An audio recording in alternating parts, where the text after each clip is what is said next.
6 अगस्त 1945 और 9 अगस्त 1945 ये 2 तारीखें इतिहास में हमेशा के लिए दर्ज हैं। इन दिनों अमेरिका ने जापान के हिरोशिमा और नागासाकी शहरों पर परमाणु बम गिराए थे। ये घटनाएं मानव इतिहास में एक बहुत बड़ा मोड़ थीं, जिसने परमाणु युग की शुरुआत की। बमबारी के भयानक परिणाम हुए। हजारों लोग तुरंत मारे गए और पीड़ा और विनाश की एक विरासत छोड़ गए। दुनिया ने डर के मारे विनाश की तस्वीरें देखी, जिसने टेक्नोलॉजी की विनाशकारी शक्ति के बारे में हमारी समझ को हमेशा के लिए बदल दिया। हिरोशिमा और नागासाकी की बमबारी युद्ध की मानवीय कीमत की एक कठोर याद दिलाती है। वे आने वाली पीढ़ियों को शांति, कूटनीति और निरस्त्रीकरण के महत्व के बारे में चेतावनी देते हैं। बचे हुए लोगों की कहानियां, जिन्हें हिबाकुशा कहा जाता है, मानव भावना के लचीलेपन और इन घटनाओं के स्थायी प्रभाव का एक शक्तिशाली प्रमाण देती है। हिरोशिमा और नागासाकी की बमबारी आज भी हमारी दुनिया को आकार दे रही है। वे परमाणु हथियारों के खतरे से निपटने और सभी के लिए एक सुरक्षित और अधिक शांतिपूर्ण भविष्य की दिशा में काम करने की तत्काल आवश्यकता पर प्रकाश डालते हैं। हिरोशिमा और नागासाकी पर हुए बम धमाकों के तुरंत बाद का मंजर तबाही और अफरा तफरी से घिरा हुआ है। उन भयानक दिनों का असली फुटेज ढूंढना बहुत मुश्किल काम है, क्योंकि ज्यादातर फुटेज या तो धमाकों में नष्ट हो गया या फिर सरकारों ने उसे गुप्त रखा है। इस फुटेज की कमी तबाही की असली हद को समझने में और भी मुश्किल पैदा करती है। जो थोड़ा बहुत फुटेज उपलब्ध है वो कई अलग अलग जगहों से आया है। कुछ जापानी न्यूज़रील कंपनियों ने कैप्चर किया था, जबकि कुछ बमबारी के बाद अमेरिकी सेना ने फिल्माया था। इतिहास के ये टुकड़े भले ही अधूरे हों, परमाणु युद्ध के तुरंत नतीजों की झलक दिखाते हैं। मुश्किलों के बावजूद जो भी फुटेज मौजूद है उसे ढूंढने और सुरक्षित रखने की कोशिशें जारी हैं। ये कोशिशें ऐतिहासिक दस्तावेजीकरण और आने वाली पीढ़ियों को परमाणु युद्ध की भयावहता के बारे में शिक्षित करने के लिए बहुत जरूरी है। ज्यादा फुटेज की तलाश समय के साथ एक रेस है, क्योंकि हर गुजरता साल इतिहास के इन अनमोल टुकड़ों को खोने का खतरा बढ़ा देता है। फुटेज का एक इंपॉर्टेंट सोर्स है निप्पॉन एगाशा, एक जापानीज मूवी कॉर्पोरेशन। बॉम्बिंग के कुछ ही दिन बाद उन्होंने हिरोशिमा और नागासाकी में black and white footage capture किया, जिसमें इन बड़े पैमाने पर हुई तबाही और उसके ह्यूमन इंपैक्ट को डॉक्यूमेंट किया गया है। यह फुटेज देखने में मुश्किल होने के बावजूद तुरंत बाद के हालात की एक सच्ची और अनफिल्टर्ड झलक दिखाता है। दूसरा सोर्स है यूएस फर्स्ट लेफ्टिनेंट डैनियल मैकगवन द्वारा फिल्म किया गया कलर फुटेज। उनका फुटेज जापानीज फुटेज से कम भयानक होने के बावजूद घटना पर एक अलग नजरिया पेश करता है। यह फुटेज तबाही के शीर स्केल और यूएस मिलिट्री के एफर्ट्स को कैप्चर करता है। इन सोर्सेस में उनके डिफरेंसेस के बावजूद एक कॉमन थ्रेड है। यह न्यूक्लियर वेपन्स की विनाशकारी शक्ति और युद्ध के ह्यूमन कॉस्ट की याद दिलाते हैं। यह फुटेज देखने में मुश्किल होने के बावजूद शिक्षा और स्मृति के लिए एक पावरफुल टूल है। इन अणुबम विस्फोटों का असली असर वो लोग ही समझ सकते हैं जिन्होंने खुद अपनी आंखों से ये सब देखा। हिबाकुशा यानी जो लोग इन धमाकों से बच गए, उनके पास दर्दनाक कहानियां हैं, अपनों को खोने की, फिर से उठ खड़े होने की और रेडिएशन के लंबे समय तक चलने वाले बुरे असर की। शिगेयाकी जो उस समय 8 साल के थे, उन्हें एक औरत की वो भयानक तस्वीर आज भी याद है जिसके अंदर के अंग बाहर निकल रहे थे। उनकी और ऐसी ही कई और लोगों की कहानियां उन भयावहताओं की तस्वीर पेश करती हैं जो बच जाने वालों ने उस वक्त और उसके बाद साली सहनी। एक और जो बची थी, चीको, उस समय 15 साल की थी। उन्हें स्कूली बच्चों की वो दर्दनाक तस्वीर याद है जिनकी खाल जलकर झुलस रही थी। ये गवाहियां हमें युद्ध के भयानक नुकसान की याद दिलाती हैं, जो उस पहले धमाके के बहुत बाद तक चलता रहा। भाग 5, हिबाकुशा आंदोलन, शांति और सक्रियता की विरासत। बमबारी के बाद हिबाकुशा को न केवल शारीरिक चोटों और रेडिएशन की बीमारी का सामना करना पड़ा, बल्कि सामाजिक कलंक और भेदभाव का भी सामना करना पड़ा।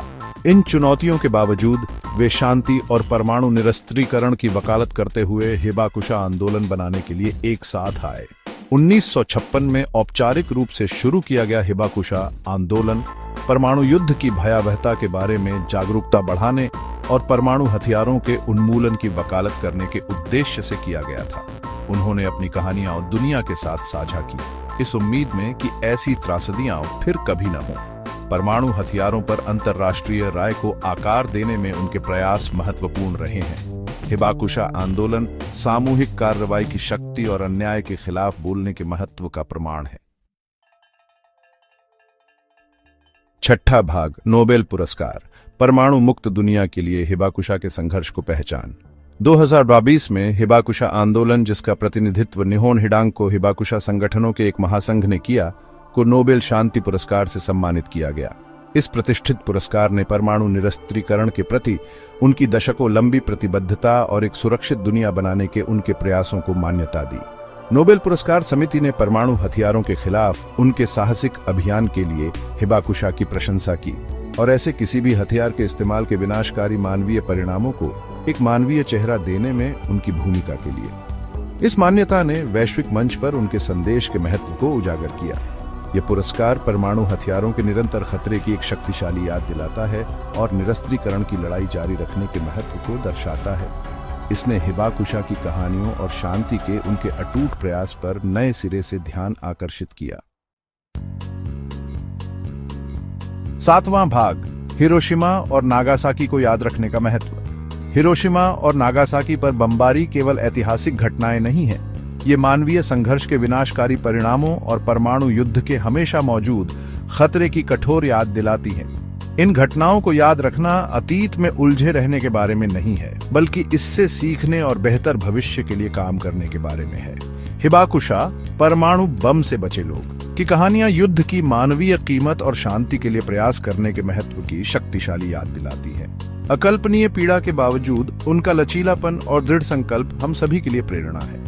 हिरोशिमा और नागासाकी को याद करके हम उन लोगों की स्मृति का सम्मान करते हैं जो मारे गए और परमाणु हथियारों के खतरे से मुक्त दुनिया के लिए काम करने का संकल्प लेते हैं। सेक्शन 8, परमाणु हथियारों का लगातार खतरा।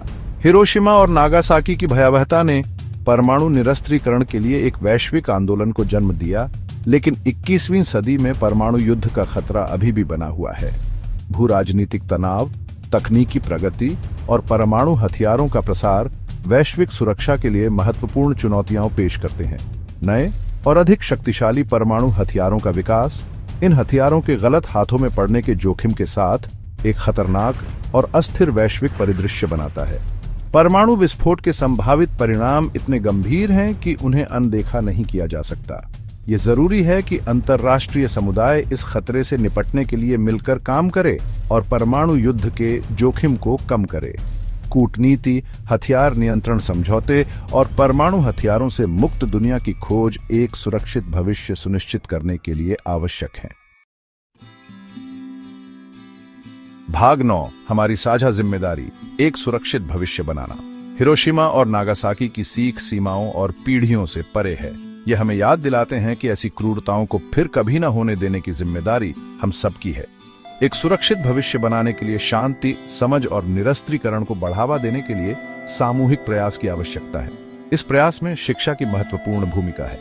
आने वाली पीढ़ियों को परमाणु युद्ध की भयावहता और शांति के महत्व के बारे में सिखाकर हम शांति और समझ की संस्कृति को बढ़ावा दे सकते हैं। हिबाकुशा ने अपने साहस और लचीलेपन के माध्यम से हमें दिखाया है कि सबसे अंधेरे समय में भी आशा और शांति की खोज प्रबल हो सकती है।